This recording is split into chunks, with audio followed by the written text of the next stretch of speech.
नमस्कार दोस्तों, stock market studies में फिर से एक बार आपको बहुत-बहुत स्वागत है। तो आप सब लोग कैसे हैं? मुझे ज़रूर कमेंट्स करके बताना। तो आज मैं अ, बहुत दिनों से मुझे कुछ कमेंट्स आ रहा था, एक बैंकिंग के बारे में डिस्कशन करने के लिए और उस बैंकिंग के बारे में बहुत पहले एक वीडियो बना के आपको शेयर किया था और अभी मुझे लगता है इस बैंकिंग के बारे में डिस्कशन करना चाहिए क्योंकि एक शानदार तरीके से एक 70% अपसाइड मोमेंटम यहाँ पे देखने को मिल सकता है। मतलब 70% का अभी एक ट्रेंडिंग स्विंग ट्रेडिंग बन सकता है। तो उसी के ऊपर डिपेंड करके इस वीडियो में आपके साथ शेयर करूंगा। जो ट्रेड मैंने खुद लिया, कहाँ पे लिया और किस जगह पे आपका मतलब ये ट्रेड बना है और क्यों लिया और इस बैंक का परफॉर्मेंस क्या है और इसका फ्यूचर विजन क्या है, वो मैं सब कुछ इस वीडियो में डिस्कशन करूंगा। तो बहुत ज़्यादा इन्फॉर्मेशन बैंकिंग के बारे में मैं आपके साथ शेयर करता हूँ। तो बैंकिंग वीडियोस को जरूर डिटेल्स में देखना क्योंकि यहाँ पे आपको बहुत सारी चीज सीखने को मिलेगा, जानने को मौका मिलेगा। तो इस वीडियो को लास्ट तक जरूर देखिए और अभी तक आपने चैनल को सब्सक्राइब नहीं किया तो जरूर कर लीजिएगा। साथ ही साथ आप टेलीग्राम को ज्वाइन नहीं किया वो भी कर सकते हैं। आप पहले से ही अपडेट पाना चाहते हैं सारे टेक्निकली चार्ट पैटर्न्स का तो जाकर जरूर ज्वाइन करिए। तो चलो देख लेते हैं कौन सा कंपनी है जिसके बारे में आज डिस्कशन करूंगा। सबसे पहले मैं बैंक का नाम आपके साथ डिस्कस कर लेता हूँ। बैंक का नाम है आईडीबीआई बैंक। देखिए बहुत सारे लोग मुझे क्वेश्चन किया कि sir IDBI bank private bank है कि गवर्नमेंट बैंक है। तो एक्चुअली देखा जाए तो ये एक प्राइवेट बैंक है मगर इसका जो ओनरशिप है मतलब प्रोमोटर है वो कौन है, वो गवर्नमेंट है। गवर्नमेंट मतलब ज्यादा से ज्यादा हिस्सेदारी एलआईसी के पास और ज्यादा से ज्यादा हिस्सेदारी प्रेसिडेंट ऑफ इंडिया के पास। तो इस दोनों के पास ही सबसे ज्यादा हिस्सेदारी है। तो बाकी जो हिस्सेदारी है वो छोटा मोटा क्वांटिटी पब्लिक के पास है और एकदम ना के बराबर एफआईएस और डीएस के पास है। तो अभी कितने परसेंटेज होल्डिंग है वो तो मैं आपको बाद में दिखाऊंगा। उससे पहले इस बैंक के डिटेल्स के बारे में डिस्कस कर लेते हैं। देखिए बैंक जो है वो हमेशा एक चीज आप याद रखना, इंडिया में अपकमिंग कुछ ईयर्स में बैंकिंग का ग्रोथ बहुत तेजी से होने वाला है। अभी आप कहेंगे सर इस बात का क्या प्रूफ है? देखिए प्रूफ, अगर आप जीएसटी का डेटा देखेंगे तो ध्यान से इस डेटा को देखना। यहाँ पे देखिए जो येलो कलर का है वो 2022 से 23 का जीएसटी कलेक्शन है और 23-24 ये जो ईयर है मतलब ये जो फाइनेंशियल ईयर है, यहाँ पे आपको जो कलर है आपको ग्रे कलर में दिखाया जा रहा है। तो ध्यान से इस चीज को देखना। अप्रैल मई जून मैं छोड़ ही देता हूँ, बाकी चीज को मैं हटा देता हूँ क्योंकि ये पूरा साल का पिछले सालों का था। मैं अप्रैल में जून का डेटा दिखा दूं तो अप्रैल मंथ में भी देखिए ग्राफ जो है वो ग्रे कलर के ज्यादा है। मई मंथ में भी देखिए ग्राफ जो है वो ग्रे कलर का ज्यादा है और जून मंथ में भी डेटा जो है वो ग्रे कलर का ज्यादा है। इसका मतलब हर क्वार्टर्स में कंपनी ने मतलब देखा जाए तो सॉरी हर मंथ में जीएसटी कलेक्शन सबसे ज्यादा हो रहा है। अभी जीएसटी कलेक्शन से बैंक का क्या मतलब फायदा? देखिए जीएसटी कलेक्शन हो रहा है मतलब ज्यादा से ज्यादा टैक्सेशन कलेक्ट कर रहे हैं गवर्नमेंट। तो टैक्सेशन जब कलेक्ट करेंगे तो देश की ग्रोथ के लिए पैसा लगाएंगे। तो देश के ग्रोथ के लिए पैसा लगाया जाएगा तो सारे पैसा किसके माध्यम से ट्रांजेक्शन होंगे? पूरे के पूरे बैंकिंग के माध्यम से ही होगा। तो इसलिए बैंक का ग्रोथ होना बहुत ज्यादा पॉसिबिलिटी है। हाँ, आप बोल सकते हैं सर कुछ दिनों से तो बैंक का अच्छा खासा करेक्शन हुआ, अच्छा खासा गिरावट हुआ। देखिए ये मतलब इस तरीके से चलता रहता है, ऐसे नहीं कि हमेशा कोई मार्केट और स्टॉक भागते रहेगा, ऐसे बिल्कुल नहीं। कभी ना कभी वो करेक्शन होगा, कभी ना कभी प्रॉफिट बुकिंग होगा। तो टॉप लेवल में पहुंच गया था, निफ्टी लाइफ टाइम हाई को ब्रेक किया थे तो इसीलिए लाइफ टाइम हाई से करेक्शन थोड़ा सा हुआ। तो इसका मतलब ये नहीं कि निफ्टी फिर से एकदम गिर के कोविड के टाइम पे जगह पे आ जाएगा। देखिए कुछ भी हो सकते हैं मार्केट में, बहुत कुछ हो सकते हैं। तो मुझे ये बात आपको दिखाना था कि एक्चुअली बैंकिंग सेक्टर का ग्रोथ होने वाला है। तो आज मैं बात करूंगा आईडीएफसी सॉरी आईडीबीआई बैंक के बारे में, जिसके ऊपर मैंने बहुत सारे कमेंट्स आए थे कि इस बैंकिंग के बारे में डिटेल्स डिस्कशन करिए। तो देखिए आज मैं इस बैंकिंग के बारे में कुछ इंपॉर्टेंट पॉइंट मैं आपके साथ शेयर करूंगा। सबसे पहले इस बैंक का एक डेटा मैं आपको दिखा देता हूँ। देखिए जो डेटा बता रहा है कि टोटल कंपनी का कितने ब्रांचेस है, करीबन 1892 ब्रांचेस है और टोटल कंपनी के एटीएम्स कितना है, 3683 एटीएम्स है। और वो भी ये जो डेटा है वो डेटा बहुत पुराना डेटा है मेरे हिसाब से क्योंकि 2020 का डेटा है। अभी ये डेटा अभी तक अपडेट डेटा कोई नहीं है, मतलब डेटा अपडेट नहीं है तो इसीलिए मैं आपको दिखा नहीं पाया कि ये जो डेटा है मेरे हिसाब से इस डेटा चेंज हो चुके हैं और भी बहुत ज्यादा एटीएम्स और ब्रांचेस ओपन हो चुके हैं। तो टोटल अलग अलग जो मतलब स्टेट है, हर स्टेट में इसका ब्रांचेस आपको देखने को मिल जाएगा।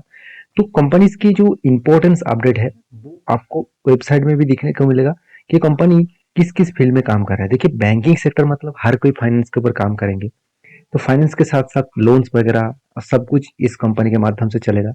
सीनियर सिटीजन का ऊपर भी कंपनी एफडी और गोल्ड लोन, इंटरेस्ट रेट सब कुछ यहाँ पे आपको देखने को मिलेगा। देखिए कंपनी का डिजिटल जो बैंकिंग सर्विसेज है उनमें से नेट बैंकिंग है, मोबाइल बैंकिंग मतलब व्हाट्सएप बैंकिंग, साथ ही साथ लोन, आप इजी तरीके से लोन एक्सेस कर सकते हैं। साथ ही साथ आप मतलब ऑनलाइन के माध्यम से ही, वीडियो के माध्यम से ही आप केआईसी करा सकते हैं, घर बैठे ही अकाउंट ओपन कर सकते हैं। फास्टैग भी इस कंपनी को खरीदारी कर सकते हैं। तो डेबिट कार्ड प्रिंट ऑटोमेटिक घर बैठे ही आप ऑनलाइन से जनरेट कर सकते हैं। तो मतलब सारी चीज को ऑनलाइन के माध्यम से किया गया है, तो totally digitalize all over India हो वो देखा जाए तो हो रहा है। तो उस हिसाब से बैंकिंग सेक्टर में टोटली अगर डिजिटलाइज ना हुआ तो ग्रोथ होने का चांसेस बहुत कम हो जाएगा। तो इस कंपनी के जो प्रोमोटर है वो एलआईसी और मतलब प्रेसिडेंट ऑफ इंडिया, इसका मतलब गवर्नमेंट, दोनों ही इसका प्रोमोटर है। तो दोनों ही सोच समझ कर इस कंपनी के ऊपर काम कर रहे हैं। कितना सोच समझ कर काम कर रहे हैं चलो मैं आपको दिखा देता हूँ। देखिए कंपनी की डेटा आपको मैं दिखाऊंगा इस प्रेजेंटेशन के माध्यम से, आप देखेंगे तो यहाँ पे जो कंपनी का जो मतलब यील्ड ऑन एडवांस, इसको मैं छोड़ ही देता हूँ। आपको मैं जो डेटा यहाँ पे दिखाने वाला हूँ, देखिए कॉस्ट ऑफ फंड, देखिए कॉस्ट ऑफ फंड के बारे में बात करूँ तो मार्च 2022 के हिसाब से हर क्वार्टर के डेटा दिखा जाए तो अभी हाईएस्टली यहाँ पे कॉस्ट ऑफ एडवांस देखने को मिला। उसी तरीके से अगर आप कॉस्ट ऑफ डिपॉजिट के बारे में बात करूँ तो बैंकिंग के ऊपर इस बार हाईएस्ट डिपॉजिट देखने को मिला। और उसके साथ साथ आप ये भी देखेंगे टोटल डिपॉजिट का जो परसेंटेज है मार्च 2022 से अगर मैं क्वार्टर वाइज दिखा दूं तो कंटिन्यूसली डिपॉजिट बढ़ते गए। और सबसे बड़ी इंटरेस्टिंग पॉइंट क्या है आप जानते हैं, वो है कासा रेशियो। अभी कासा रेशियो क्या होते हैं, सी का मतलब होता है करंट अकाउंट और एस का मतलब है सेविंग अकाउंट। देखिए करंट अकाउंट और सेविंग अकाउंट में सेविंग अकाउंट से कितने पैसा बैंकिंग के पास आ रहा है, जितना पैसा बैंकिंग के पास आएगा उतना ही बैंक उस पैसे को रीयूज कर पाएंगे, लोन के हिसाब से दूसरों को मतलब लोन देंगे और उससे वो इंटरेस्ट कमाएगा। तो ये एक प्लस पॉइंट है क्योंकि करंट अकाउंट से बैंकिंग का फायदा यही होता है, क्योंकि करंट अकाउंट के माध्यम से कोई भी जो लोग करंट अकाउंट कर रहे हैं उसको कोई भी 1 रुपया इंटरेस्ट देना नहीं पड़ेगा। सेविंग अकाउंट का इंटरेस्ट भी बहुत कम है, तो इसीलिए बैंक हमेशा फोकस रखते हैं इसी दोनों प्रोडक्ट के ऊपर, कासा रेशियो के ऊपर। तो देखिए कासा रेशियो 2022 में दिसंबर में बहुत कम हो गया था, मतलब अराउंड 54.44% हो गया था। वो बढ़ के फिर से 2023 मार्च में वो डेटा हो चुके 53.02। इसका मतलब रेंज वाइज देखा जाए तो यहाँ पे परसेंटेज वाइज देखा जाए तो कंपनी में ग्रोथ हुआ है, कासा रेशियो का ग्रोथ हुआ है, जहाँ पे डिपॉजिट अच्छा खासा हुआ है और कासा जो शेयर्स है उसमें करेक्शन हुआ। तो डिपॉजिट अच्छा खासा हुआ, शानदार तरीके से डिपॉजिट हुआ और मेरे हिसाब से अच्छा खासा ग्रोथ भी यहाँ पे देखने को मिला है। अभी सेविंग डिपॉजिट के बारे में बात करूं तो यहाँ पे देखेंगे तो यहाँ पे भी देखिए छोटा मोटा करेक्शन हुआ इस बार, और करंट अकाउंट के डिपॉजिट में इस बार अच्छा खासा ग्रोथ हुआ। पिछले लास्ट टू क्वार्टर्स के हिसाब से, 2 इयर्स के क्वार्टर्स के हिसाब से इस बार ग्रोथ हुआ। और और ये देखा जाए तो कंपनी मतलब इस बैंक कहाँ कहाँ पे पैसे को लगा के रखे वो देखेंगे तो गवर्नमेंट सिक्योरिटीज के ऊपर करीबन करीबन 19,400 करोड़ के आसपास, और बाकी देखा जाए तो शेयर्स में, इक्विटी शेयर्स में 321, और देखा जाए तो डिबेंचर्स में, बॉन्ड्स में 3,691, और सीपीएस एंड सीडीए एवं और म्यूचुअल फंड इस तरीके से सिक्योरिटीज फंड में 4,611।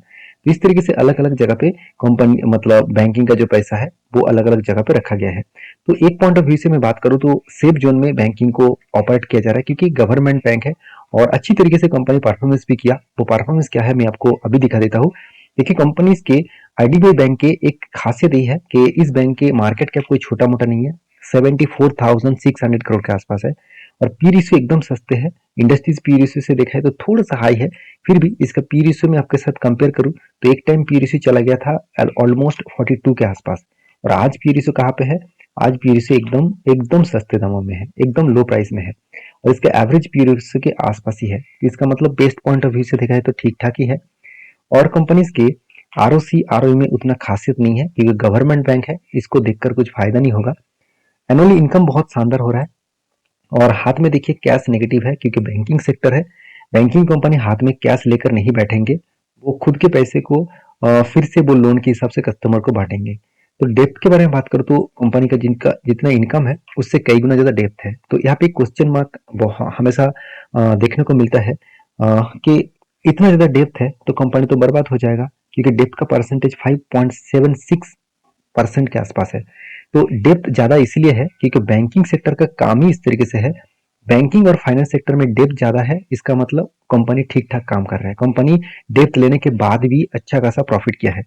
अब यही प्रॉफिट को मैं लास्ट कुछ फ्यू ईयर्स में आपको दिखाऊंगा। देखिए कंटिन्यूसली क्या किया, सेल्स को एक ही रेंज में रखा और कंपनी एक्सपेंस को भी मतलब थोड़ा थोड़ा करके बढ़ाया, इंटरेस्ट भी पेमेंट किया। और उसके बाद देखिए नेट प्रॉफिट के बारे में बात करूँ तो बीच में कंपनी कंटिन्यूसली लॉस करते आए थे। अभी देखिए कंपनी प्रॉफिट किया और लास्ट 2 ईयर्स में कंपनी के ऊपर शानदार प्रॉफिट आया।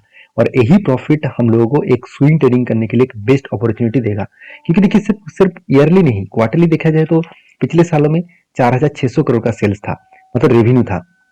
और इस बार कितना रेवेन्यू बना, 6,800 करोड़ के आसपास। इसका मतलब करीबन करीबन 2,200 करोड़ के आसपास जंप देखने को मिला। और यही जंप कंपनी के लिए ग्रोथ बनेगा, क्योंकि फाइनेंशियल जो मार्जिन है वो पिछले साल में से नेगेटिव था, इस बार कितना 14% हो चुके हैं। तो एक बेस्ट पॉइंट ऑफ व्यू से देखा जाए तो अच्छा खासा परफॉर्मेंस कंपनी ने किए है।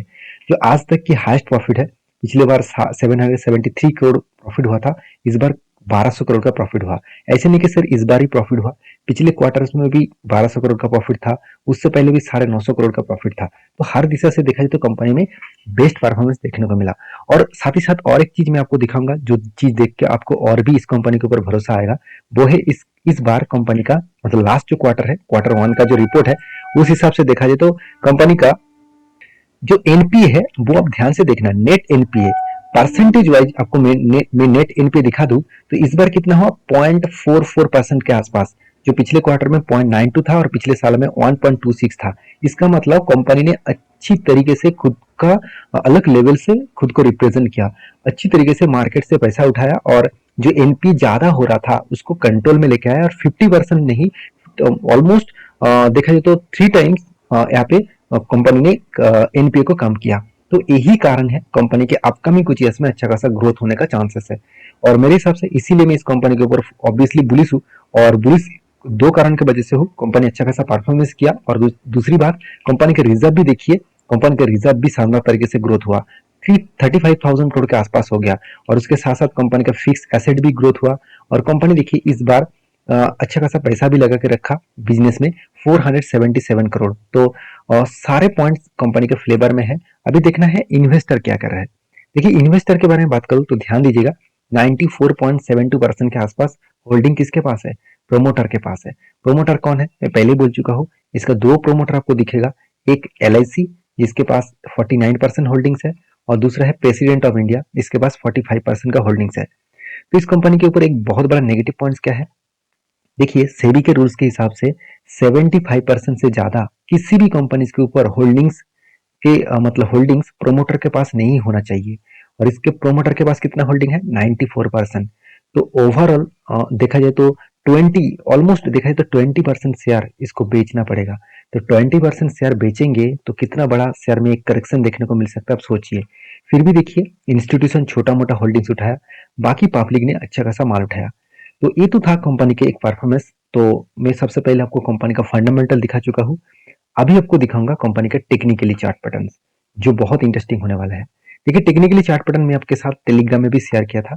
तो टेक्निकली चार्ट पैटर्न एक शानदार तरीके से बना। तो यहाँ पे क्या बना, ध्यान से देखिएगा, यहाँ पे लंबा एक जर्नी है। 2019 में यहाँ पे जो टॉप लेवल था, उसी लेवल को फिर से वो टच किया कब, 2021 में। और फिर से 2023 में यहाँ पे टच किया। इसका मतलब एक कप बना, उसके बाद एक हैंडल बना।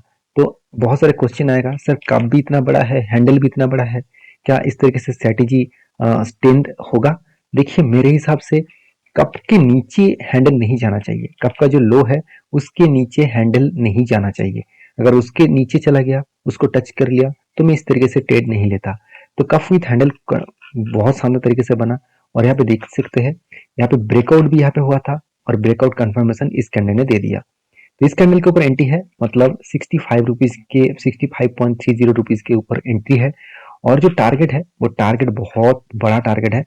और सबसे बड़ी बात है, टारगेट में पॉसिबिलिटी क्यों है मैं आपको बताऊंगा। देखिए जो टारगेट बन रहा है इस लेवल में 110.45 के आसपास ये टारगेट बनेगा। और इस टारगेट को वो इजीली अचीव कर सकते हैं। देखिए कोई 100% गारंटी नहीं होता, मेरे इतने सालों के एक्सपीरियंस के हिसाब से मेरे प्रेडिक्शन के हिसाब से मैं इसके ऊपर ट्रेड तो ले चुका हूँ और मेरे हिसाब से अच्छा खासा एक टारगेट बन सकता है क्योंकि बैंकिंग सेक्टर में है। अपकमिंग कुछ ईयर्स में ग्रोथ तो होगा ही और ये अगर ये टारगेट बने, अगर इस टारगेट बने तो 70% के ऊपर टारगेट बनेगा। अगर सोचिए इस टारगेट अगर मुझे 1.5 ईयर्स और 2 ईयर्स में भी मिले तो भी मेरे लिए बेस्ट है। तो भी मुझे 50% के हिसाब से 35% एवरेज ईयरली रिटर्न मिल जाएगा। तो सोचिए कंपनी के जो टारगेट है वो टारगेट कहाँ पे बना, 73% के आसपास। और टारगेट वही लेवल पे बन रहा है जो इसका लाइफ टाइम हाई है। तो सोचिए एक हायर पॉसिबिलिटी है, लाइफ टाइम हाई के नीचे अगर कोई भी ट्रेड बन रहा है तो हायर पॉसिबिलिटी है उस ट्रेड को वो कंफर्म करेंगे। तो देखिए यहाँ पे मार्केट में कोई चीज 100% नहीं होता। अगर आपको किसी किसी ने बता दिया कि 100% गारंटी दे रहा हूँ कि मैं जो टेक्निकली चार्ट पैटर्न सिखा रहा हूँ वो 100% जाएगा, तो मेरे हिसाब से वो गलत बता रहा है। देखिए मेरे हिसाब से आपको प्रिडिक्शन करके चलना चाहिए क्योंकि कंपनी के ऊपर अच्छा खासा वॉल्यूम भी क्रिएट हो रहा है। तो इसका मतलब यहाँ से बड़ा एक धमाका होने का चांसेस भी है। तो मैंने फंडामेंटल आपके साथ डिस्कस किया और टेक्निकली भी आपके साथ डिस्कस किया और सारे डिस्कशन मेरे हिसाब से एक पॉइंट ऑफ व्यू से देखा जाए तो एक एजुकेशन पर्पस में है। मेरी तरफ से कोई भी बाय एंड सेल का रिकमेंडेशन नहीं है। प्लीज आपको इस कंपनी के ऊपर काम करना है तो आपके रिसर्च के हिसाब से, आपके स्टडी के हिसाब से करिए। मेरे कहने से सिर्फ सिर्फ सीखते जाइए और आपके एनालिसिस के हिसाब से, आपके कैपिटल के रिस्क के हिसाब से काम करते जाइए। तो वीडियो अगर अच्छा लगे तो प्लीज दोस्तों के साथ शेयर करना, चैनल को सब्सक्राइब भी करना और एक लाइक जरूर कर देना। मुझे बहुत ज्यादा मोटिवेट मिलते हैं आपके लाइक से। मिलते हैं नेक्स्ट वीडियो में, तब तक के लिए अच्छे से रहिए, अपने ख्याल रखिए। धन्यवाद।